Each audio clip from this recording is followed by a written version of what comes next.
Condition পড়তে পারা, বুঝতে পারা, সেই অনুযায়ী স্ট্র্যাটেজি সাজানো, গেম প্ল্যান তৈরি করা, মাঠে সেটার এক্সিকিউশন যে কোনো ম্যাচেই গুরুত্বপূর্ণ। আর সেটা যদি হয় শিরোপার লড়াই, বিগ ফাইনাল, তাহলে তো কথাই নাই। ভারতকে ওই জায়গায় লেটার মার্কস দিতেই হবে। ভারত সেমিফাইনালের মতো ফাইনালেও মাত্র একজন পেসার খেলিয়েছেন, মোহাম্মদ শামি। 9 ওভার বল করেছেন, 74 রান দিয়েছেন। অন্যদিকে অলরাউন্ডার ক্যাটাগরিতে খেলা আরেক পেসার হার্দিক পান্ডিয়া মাত্র 3টে ওভার বল করেছেন। 3 ওভারে তার খরচ 30 রান।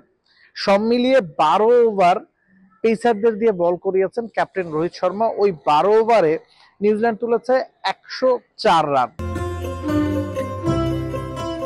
রমজানের বাজারের লিস্টে এসপি আছে তো? অন্যদিকে 38 ওভার বল করেছেন ভারতের 4 স্পিনার। 38 ওভারে খরচ করেছেন মোটে 144 রান। 5টা উইকেটও পেসাররাই কিন্তু নিয়েছেন। স্পিন এবং পেসের এই পার্থক্য বিগ ফাইনালে নিশ্চিতভাবেই বড় একটা পার্থক্য টানবে।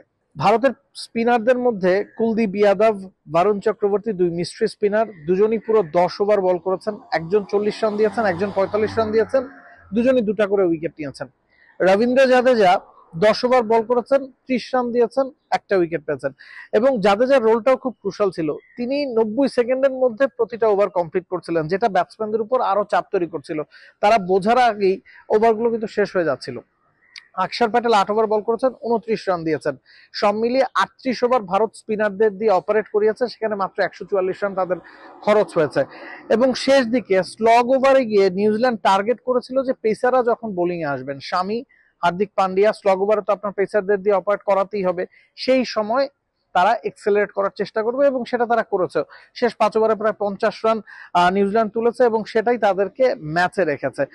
কথা হচ্ছে নিউজিল্যান্ডের কিন্তু ভারতের মতো এত স্পিনার নাই। 4 জন স্পিনার তাদের আছে, তবে স্পেশালি স্পিনার শুধুমাত্র মিচেল স্যান্টনার এবং মাইকেল ব্রেসওয়েল।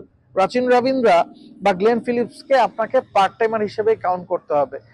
এই যে উইকেট বুঝে ভারত 5 জন স্পিনার নিয়েছে, প্রথম 2 ম্যাচের পর প্রতিটা ম্যাচে তারা 4 জন স্পেশালি স্পিনার খেলিয়েছে, সেই ক্রেডিটটা তাদেরকে দিতে হবে। বিগ ফাইনালে সেটাই পার্থক্য গড়ে দিয়েছে এবং স্পিনারদের কারণেই ভারত মিডল ইনিংস শেষে, হাফ ইনিংস শেষে ম্যাচের দখলটা নিজেদের কাছে রাখতে সক্ষম হয়েছে।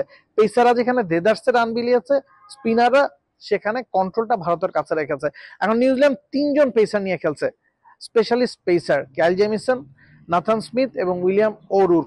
তারা কতটা ভালো করতে পারেন, পাওয়ার প্লেতে কতটা ভালো করতে পারেন, সেটাই এই ম্যাচের টার্নিং পয়েন্ট হতে পারে। স্পিনারদের পারফরমেন্সই এই ম্যাচের তাই সবচেয়ে গুরুত্বপূর্ণ বিষয়, active moments.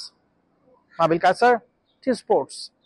For more updates, subscribe to our YouTube channel and click on the bell icon. Follow us on Facebook and Instagram. Download T-Sports app to enjoy exciting games and highlights. Visit tsports.com.